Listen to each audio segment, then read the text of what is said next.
a whopping $2.5 million to buy another 400 acres. There, they plan to plant a church headed by a Christian nationalist pastor with some highly controversial views.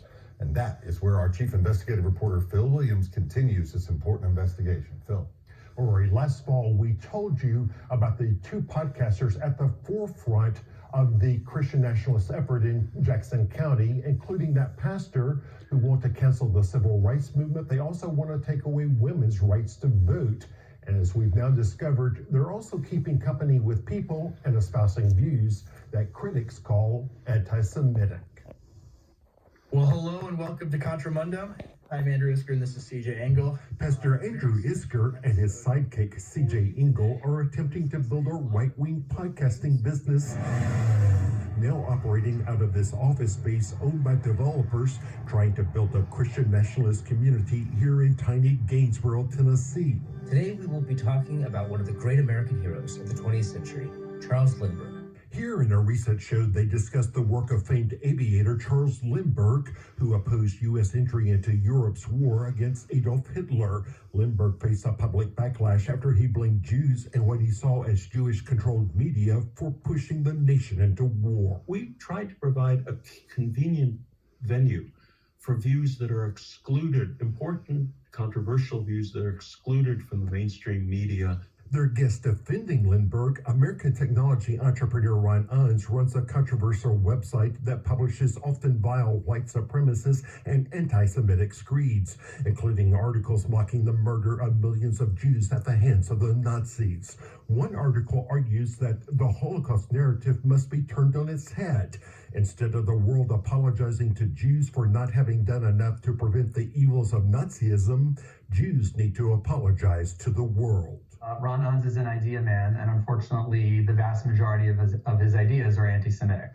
Aryeh Tuchman, director of the ADL Center on Extremism, has been tracking Ron Unz's work for years. The so-called Unz Review routinely republishes pieces from neo-Nazi and white supremacist websites. This conversation probably has piqued a lot of interest for a lot of people, and they probably want to read all of American Pravda, which how many hundreds of thousands of words? It's a lot. Experience. Yeah. In fact, in the series of essays that he calls American Pravda, Unz pushes debunked claims like per capita Jews were the greatest mass murderers of the 20th century, that, quote, religious Jews apparently pray to Satan almost as readily as they pray to God. He even endorses the notorious Christian superstition that Jews once kidnapped small Christian children in order to drain their blood for use in various magic rituals. But essentially, they are promoting him as a source of truth, as a trusted source of opinion about historical issues. And this is the person who has denied the Holocaust and has cast the history of the world as one in which Jewish people are the villains. In a statement, the podcaster said, from time to time, we have guests on our podcasts that we think will be interesting to our audience. We don't share all their views on every topic. And why does it say that they would give him a platform? So I believe it says quite a bit about the willingness of these people to essentially raise up an anti-Semite and essentially create an on-ramp for their viewers to engage further with Mr. Unz and his ideas. Up until England started World War II, Hitler, all he wanted to do was be at peace with England. But for Isker and Engel, it's nothing new. Here they hosted a guest who views Adolf Hitler as a victim of World War II. Their guest had also predicted that America will, quote, start to fail completely, and it will be caused by many Jews who will then get forced out of the land they just destroyed. The war on white America is a war on heritage America. Engel himself has argued that, quote, the Jews as a collective have largely operated at odds with the old American way of life. He was also involved in starting up an audiobook company that offered recordings of books by a New Zealand white supremacist and Holocaust denier, as well as the memoir of a Belgian Nazi collaborator. Engel says it was part of a broader interest in historical content. It's an alliance between Christians and Nazis that I did not expect to find. Yeah, and again, unfortunately, whether it's in Nazi Germany, whether it's in 1930s Boston, we have seen this alliance before.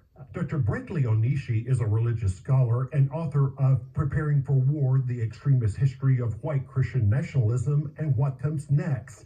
And he's taken a look at Isker and Engel's work as part of a new book he's now writing. And they're brash, they're audacious, and because of that, they're making a big splash. We have to be wary of them. In a recent podcast series with far-right pastor Joel Webbin, Isker argues that Jews who rejected Christ have no right to claim to be Jews. Jews, in the biblical sense, like, they do not exist That's today anymore. That's Right? right. It's only Christians and non-Christians. And the people who now call themselves Jews, they say, are responsible for many of the evils of the world. Some groups do worse stuff than other groups. It's a fact. And they argue that Jews should not be treated as full-fledged Americans. To use the phrase Judeo-Christian, you might as well put a coexist bumper sticker on your car. That's right. Right? No, right?